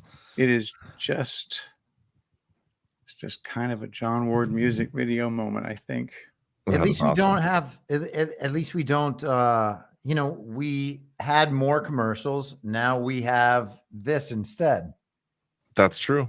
And again, thank you to our sponsor of tonight's show, CB Distillery. We appreciate you. Can we get to the second part of the show now? Yeah. Unless there's anything. No, we should read the boost. That's what we should do. And then we'll get into the second part of the show. So stick with us, guys. We're going to read the Badlands boost from last week. Patrick, I'm going to send you a link here. Okay. And then if you just word search Saturday, Got it.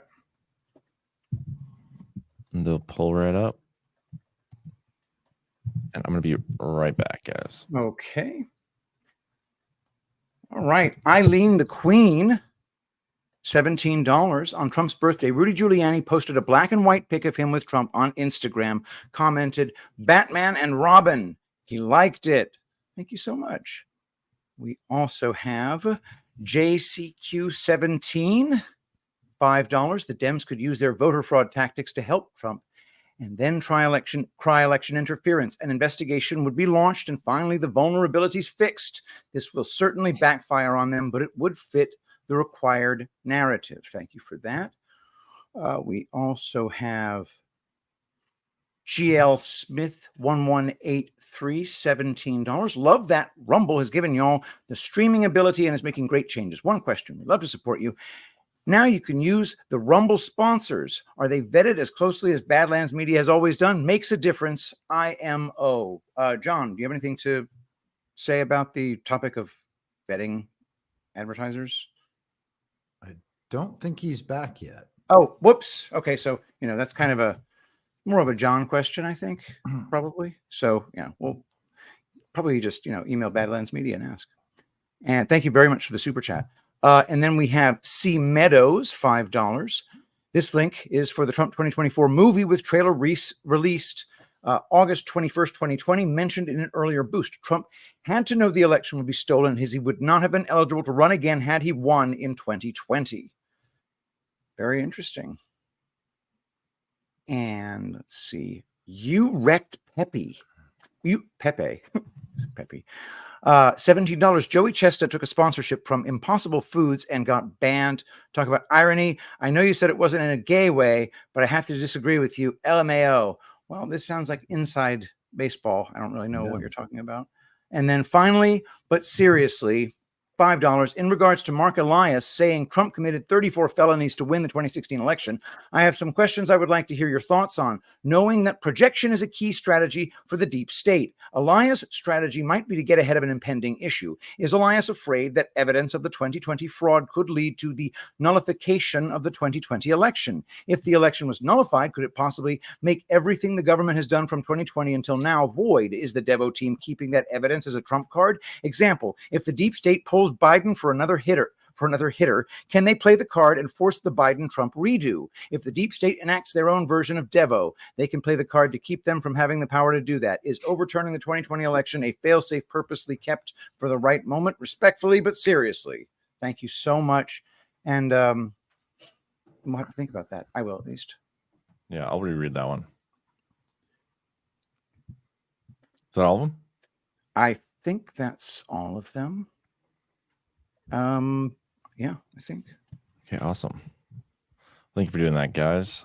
Okay, so let's get to the second thing here. So last night, Brad CanCon did Why We Vote, and they kind of went through a history of some election fraud stuff, and they had a section in there where they were talking about maybe I should just play the clip. Let me do that. Hold on one second. Can you guys see this? Yes, you can. Election stolen, says U.S. Army 305th Intelligence Battalion officer and CIA spy buster hero. This is from Georgia election officials are now attempting to wipe, this is from November 29th, 2020, are now attempting to wipe the Dominion vote counting machine sought by the Kraken team for forensic analysis. Georgia activist will be occupying the State House tomorrow.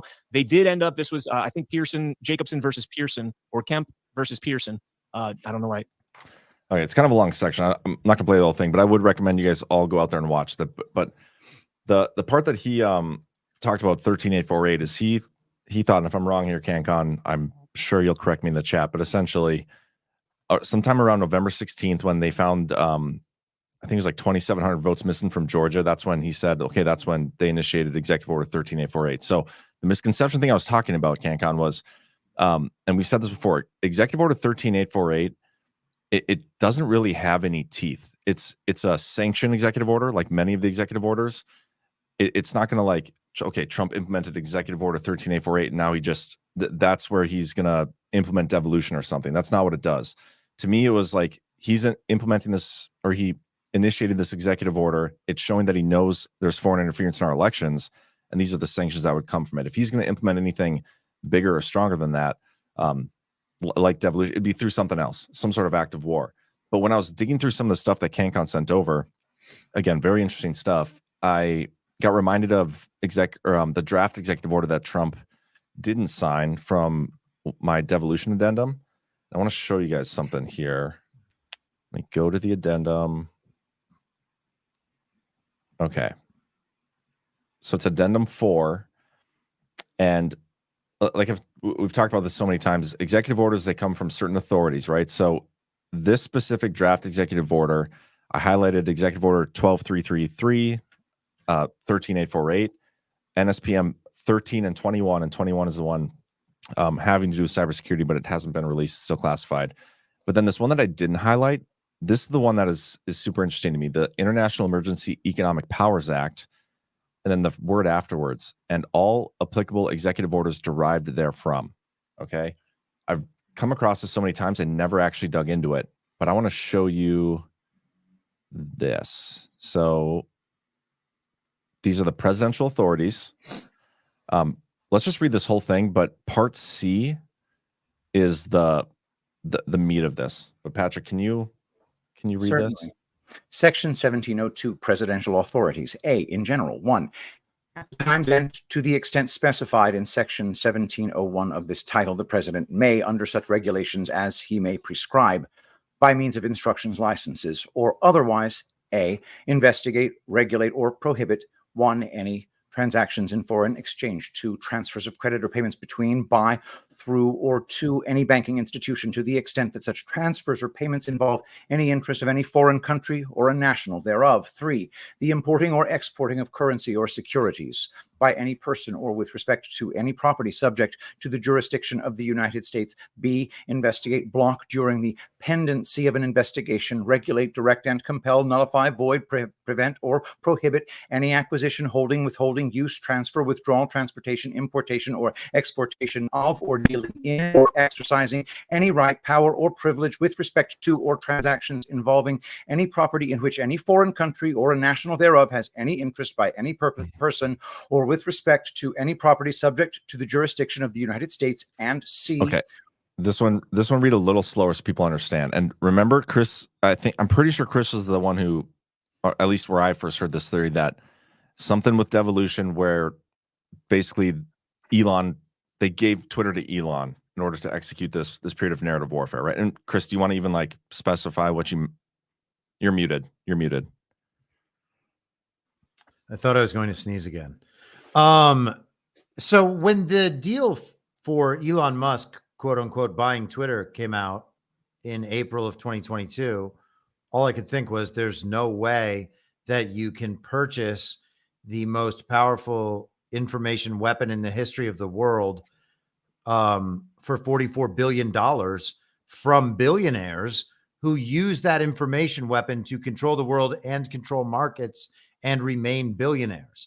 So when you understand something like that, what the SEC documents say doesn't matter in my mind. And people can, have different views about how they, approach beliefs. This is why, there's such an issue with epistemology.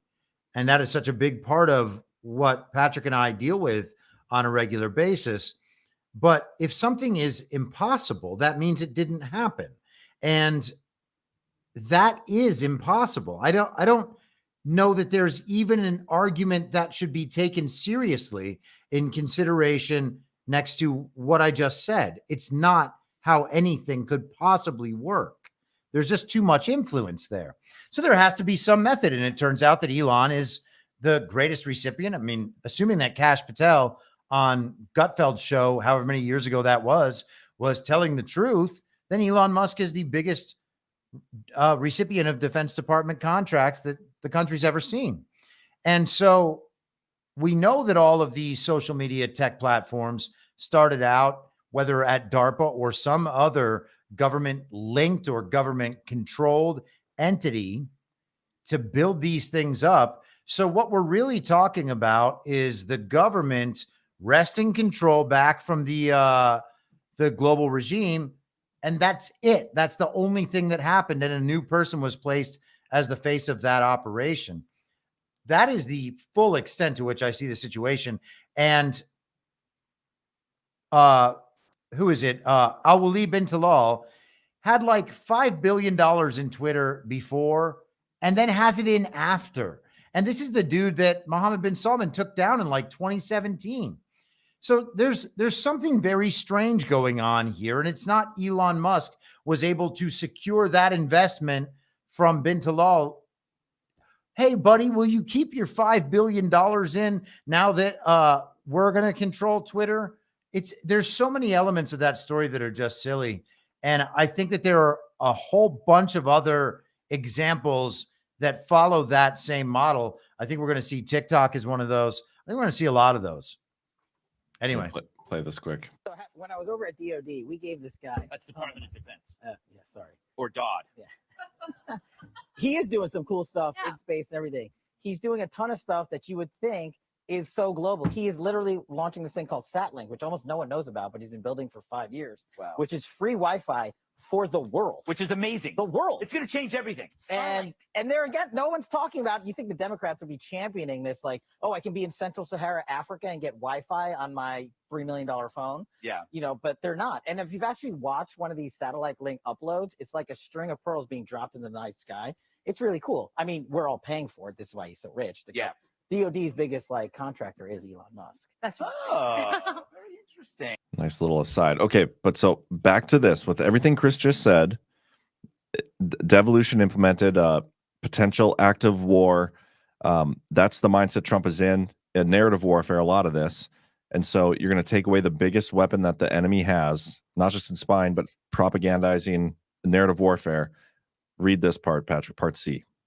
C. When the United States is engaged in armed hostilities or has been attacked by a foreign country or foreign nationals, confiscate any property subject to the jurisdiction of the United States of any foreign person, foreign organization, or foreign country that he determines has planned, authorized, aided, or engaged in such hostilities or attacks against the United States, and all right, title, and interest in any property so confiscated shall vest when, as, and upon the terms directed by the President in such agency or person as the President may designate from time to time, and upon such terms and conditions as the President may prescribe, such interest or property shall be held, used, administered, liquidated, sold, or otherwise dealt with in the interest of and for the benefit of the United States, and such designated agency or person may perform any and all acts incident to the accomplishment or furtherance of these purposes. So to me, this is like, that's exactly the scenario you just said. Like we're under attack. We're in a narrative warfare. They stole an election, all these things. How the hell did Elon Musk get Twitter? Could you point to this right here? Yeah. Yeah, I don't know. We've speculated for so long, and then when I came across this today, because of Brian, I want to give you credit, Brian CanCon. I know you're texting me a little hot and bothered, but I'm just kidding. No, he's not at all. But I know he gets hot and bothered when I say stuff like that. So, but yeah, it's just so interesting, man, that I hadn't come across this before, but I think this fits everything we've been talking about so perfectly. And it's just nice to see that it's actually out there. Yep. I really think that I think there's a good shot that there is a good shot that Donald Trump invoked some seriously big powers right before J6. And I'm kind of starting to move towards the J6 was when some people were taken down theory of things, but having the ability to make massive asset seizures like that. I mean, the conditions of that seizure provision in the executive order, that's pretty clear, and it's been crossed, no question about it. Yeah, and then I was digging even further into this a little bit more, like because there's parts in here when you go further, like you'll have to notify Congress, and you'll have to give briefings to Congress every so often. And I was trying to go back, and I didn't get all the way through this, but how many times since the stolen election have we seen Twitter and some of these social media companies go before some part of Congress for briefings? Like I know Dorsey and the Facebook guys went right in like March of 2021. I think there was one in 2022. We had the weaponization of government committee who's had, the Twitter files and all these things. And I wonder if that's part of the actual requirements for some of these EOs. Not that, I think they wouldn't have to fit the requirements for some of these fully in an active war scenario, but I do think it is interesting that some of these EOs require those sort of briefings, and you actually have these people coming before Congress every so often. I don't know, just kind of spitballing there a little bit, but yeah, I refer to the weaponization of government committee as criminal oligarchy pretends to investigate itself. There are elements of complete corruption in every single one of those, and I'm sure that there are elements trying to work towards some semblance of disclosure to the people. They're still controlled. I mean, so much of our patriot movement is kind of controlled and in certain ways. And I think Dan Bongino kind of pointed that out today. And he's kind of higher up there, but he seems to me to be somebody who's kind of fighting the blob, whereas so many of them just want to make a deal with the blob. But anyway, I just think that it's difficult to say what happened exactly, but asset seizure, it'll really do the trick. Obviously, this could extend to companies beyond Twitter, and that's where it really gets interesting. I mean, if we end up seeing Steve Mnuchin participating in an ownership group that acquires TikTok in some fashion, when that was all arranged in essentially the same process 4 years ago, that means it happened 4 years ago. Man, this would open up possibilities to the media. I mean, if it's anything connected to 13848, that's anyone connected to an operation by foreign powers to interfere with our federal election. And the truth is, to the extent that this uniparty in America is an arm of a global regime, this is essentially a foreign entity operating here in America. And, you know, there's a lot of talk these days about the level of AIPAC influence, but Israel's not the only foreign country that is directly interfering in America's government. And so the tentacles can stretch a good distance in my mind. I mean, I've been thinking about this stuff nonstop for 3+ years now. So the way I interpret it is it has to do with whatever pretext Trump used to implement devolution, whatever the act of war was. You could look at COVID and how many people were part of perpetrating that. It's not just like big pharma and the media companies and all these other people, whatever. But then it's the stolen election. How many people participate in that? Anybody that touches any of those things in any way, whether it's funding or whatever, every one of those could be subject to the same provision of that part of our U.S. code or whatever, where they could like just take it over and use it however they see fit, which is insane to me, but not that insane. I mean, shit, if they do take over TikTok, I don't know. The hard part is they're based in China. Like, to me, it's like if they're within the United States, are they? Maybe not. I don't know. It's the internet, you know, everything's everywhere, but everything is everywhere. But isn't there like a Republican strategist who's got like billions of dollars tied up in TikTok? Republican donor. His name's Jeff Yass. Yep. That's what that name is. Yeah. Couldn't there be something of another fake acquisition done? Yeah. Because Jeff Yass is involved in the first place. So, you know, bam, you got your, I guess, uniparty guy or whatever the hell he is. But they're going to need cover stories for all events of that variety, and also the same thing, which follows the same model, which is what I call drainage, when they're trying to pull ill-gotten value out of companies without making it obvious that a company's being levied $10 billion or something like that. Also, you know, John, to what you were just saying, Donald Trump has said countless times the real insurrection was on November 3rd.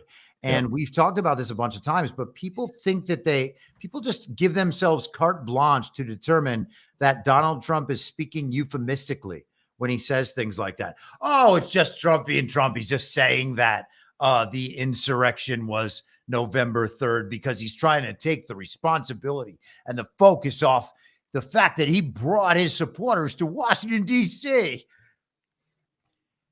He's saying the real insurrection was when they interfered in the election and told you that Joe Biden received 81 million real lawful American votes. That's an insurrection. Yes, it is. 100%. And one that he knew was coming well ahead of time. And you're supposed to tell us that he didn't prepare for that. He didn't have something in place. He just let him do it. Doesn't make sense. Doesn't make sense. Doesn't make sense at all. But Pat, you got the rants pulled up, man? Yes, I do.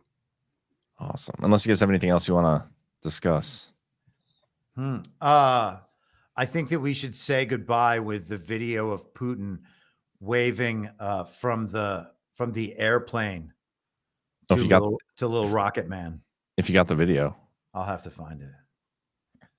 All right, I'll begin. Patrick Henry probably has 100 copies of just that video. $2. CJ Hurley, 1961. Nakasone at ChatGPT. Yes, he is. Yes, he is. And Open who knows AI. what that means? Yeah. $5. Patrick GBP 417. Gents, check out the boost I left you. Patrick did his usual great job on RET. There's some debts there that are really interesting. 1111 and drop 890. And PG, who's Dawn? Oh, she's just somebody who sent me a really cool essay, and I read it on my show. Thank you so much for the super chat. $1, Zen Papa. I personally would love Trump Jr. as vice president. However, I could see how it wouldn't look that good, but I could definitely see the benefits, as this VP will probably be the front runner for 2028. All right. $1, Keith O'Higgins. Well, Patrick, if you like ChatGPT so much, why don't you marry it? Be a bigamist. Thank you, Keith O'Higgins. $5, Rambo and Friends. Good evening, gents. On my way home from the rally. Was awesome. Thank you for that. $5. Counterinsurgent. Are any of you guys reading Ghost of Base Patrick Henry chats? I see them here and there. Thank you for the super chat. $2. CJ Hurley, 1961. Petrodollar agreement expired. New BNS best. So no negotiated. I don't know what that says, but thank you very much for the update. $1 Country Girl at Heart. Go check out the U.S. Debt Clock live. New message. I may just do that. $5 S. Busen. The gift dogs are probably spies with a bionic eye, implanted camera, tracking and listening devices, Neuralink, and are trained to kill. I like it. It's very colorful. $5. Some Geek. Good evening, fellow deplorables. One, I will keep banging my drum to the tune of Chris Paul. Thank you very much. $5. PJW. Chat has got the bloody horse decoded. The 4 horsemen of the apocalypse, and behold the pale horse. The pale horse is death. Did they use Kate's blood to paint the demonic pick of the king? I don't know about that. That seems very sensational to me. Oh, gosh, that's dark. Isn't it, though? Yeah, it's not the first time I've heard it, though. It seems like a tall tale to me, but might be true. I haven't looked too deeply into it. Wait, what? Oh, yeah. They said, look, I'm not saying this is true. I'm just saying I did hear that. They used they used Kate's blood to paint that thing. I mean, it looks like it was painted in blood, that's for sure. Maybe, I don't know. But who knows? I found the video though, Chris. Oh, Nice. okay. You do it now? No, we'll do it at the end. Okay. $5 PJW. Check it out. usdebtclock.org. We will indeed. I don't understand. Yeah, I don't understand what he's saying. I have it up. It looks totally normal to me. Yeah, I mean, the numbers are extraordinary, but I don't see anything special. Let us know what it is. $5. Some Geek. To finish my last rant, anyone not listening to Chris Paul's podcast is really missing out. Lastly, I don't care what public BS is going on with DJT and MJ. Who's MJ, guys? Michael Jackson? He's dead. Hopefully. Michael Jordan. Even better. No. MJ. I just don't know. MG is a cunt puddle. Have a good weekend. Thank you so much. $1. Keith O'Higgins. Australia importance globally has been its active force response size given its proximity to Antarctica. There's definitely something to that. $1. Floatmaster. Has Badlands purchased EMP protection? Lol. Don't leave us in the dark. Great show, guys. Thank you so much. I don't know what EMP protection would look like. Like a generator? Tinfoil hat. Oh. Faraday I should bag? do that. Anyway. $2. Keith O'Higgins. So Burning Bright is a gay fed. Now it makes sense. But he spelled gay the wrong way. He spelled it the gay way. He is the flame of liberty. It's not the same. Well, I mean, the duties of the job are the same, but this is like he's reached the top of the ladder. Okay. But a little gay though. Can we leave the gay part in there? He's called the flame of liberty. Like if he was in the Avengers, you'd be like, oh yeah, that's the gay character for sure. Okay. Then we're on the same page. You know what I mean? It's like Silver Surfer. So that was a comic book character, right? Just to clarify, Trump is calling Burning Bright gay, right? Yes. Well, he's saying he's going to be have a role in his administration as a very special gay. He's going to be the Pete Buttigieg of his next administration. Didn't he call him flaming or something? The flame of liberty. That's what it was. The flamer. Yes. Got it. Yep. I love it. $10. JJ Schrade. YouTube Rebel here. 170 of us watching now with 71 thumbs up. It's good to flush the Google servers with Badlands Media. Patrick, you have not hoard for likes much. Hey guys, hit that like or I will be forced to bring everybody coffee all the time as like a hazing ritual. So make sure to hit the thumbs up because I haven't hoarded enough likes. Come on, guys. Thumbs up really helps us when you do that. I didn't get the coffee reference there, but I also didn't get the coffee reference. Oh, I don't know. Like, please. You're going to be there if I don't get enough. Yeah.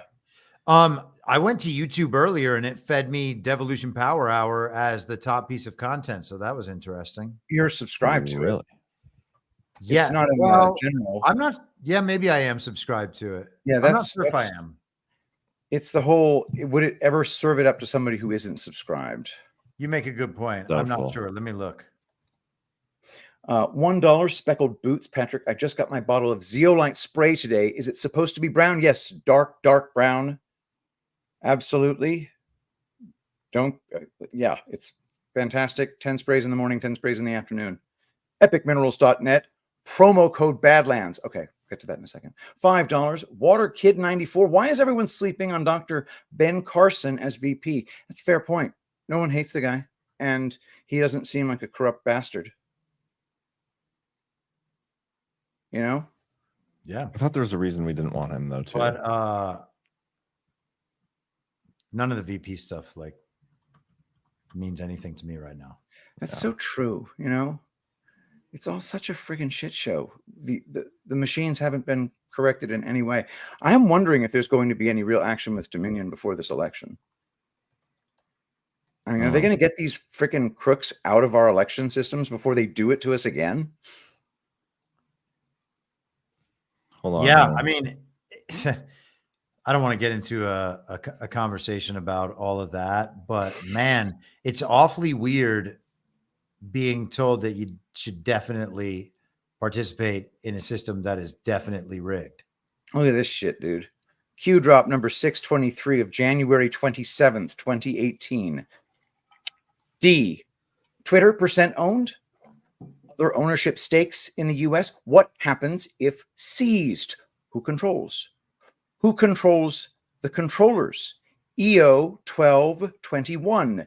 New puppet master. Direction. Not deal. Hostage. No choice. Think others. It's what you don't know. Q. Was there an EO from December 21st during the Trump term or December of 2021 that would apply to this? Well, no, it would have said like, it would have meant December 21st of 2017. Well, it's referring to the executive order, I think 13818, which was, I think it was signed on December 21st of 2017.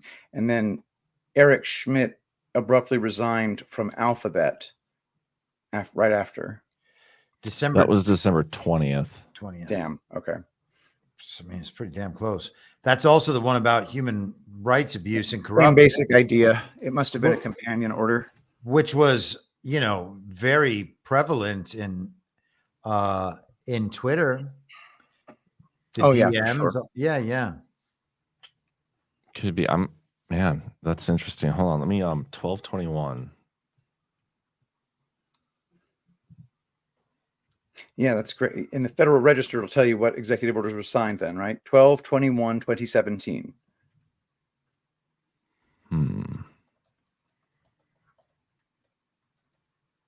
Okay. You keep going. I'm gonna look at something here. Okay, you got it. $5. Emily 30. I had to hang out and entertain a few libtards tonight. I survived. I'm sure 2 of 3 will malfunction later tonight. I checked in here to get my sanity back. Thank you, gents, and thank you so much. $15, 1027JS. Thanks, and thank you. $20, another 179. Once I get my new coffee line up and running, I want to be a sponsor. I only have the name and tagline worked out so far. Ain't nothing like it. The veal thing. Coffee, putting the calf in caffeinated. That's excellent. Very nice. Love the sound of it. $5, Starborn 01. John, what if Trump was rugged? No, wait. What if Trump was rugged? Okay. Yeah.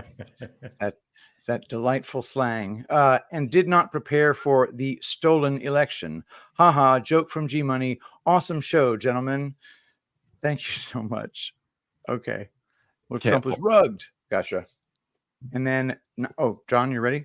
Yeah, well, not ready. I'm just thinking here because, by the way, this draft executive order was of 12/16 of 2020. But he didn't obviously do this, and I do believe this was brought forth by Sidney Powell, and But Patrick Byrne and those guys. The Q drop came down on January 27th, 2018. Yep. So the 12/21 it must have been referring to would have had to have been 12/21/2017. I think I don't know. Stormy always talks about how they do stuff like they hit stuff in the future and everything. Okay, but there's also the normal way to read it. I remember it at the time as being referencing something that had just happened. So I put the question in to the same AI that lied to me earlier and asked it if Donald Trump had ever signed an executive order on December 21st of any year of his first term. And it brought up that exact one that Patrick mentioned, 13818. And the AI listed it as on December 21st. Now, very interestingly, we have this, John, if you want 21st, 2017, right?